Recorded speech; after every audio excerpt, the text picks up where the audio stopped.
কোনো দিন, কোনো ক্ষণ, এগুলোকে কুলক্ষণ, অলক্ষণ, অকল্যাণ, অপয়া, কুফা এগুলা মনে করা, এটা ইসলামের শতভাগ কুসংস্কার।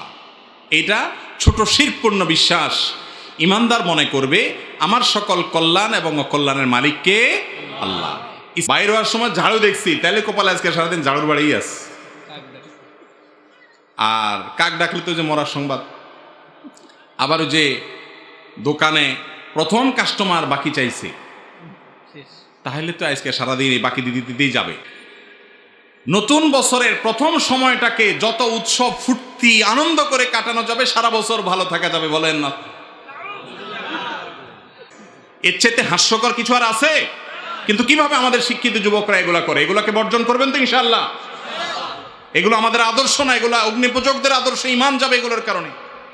কল্যাণ ও কল্যাণের মালিক কে? আল্লাহ।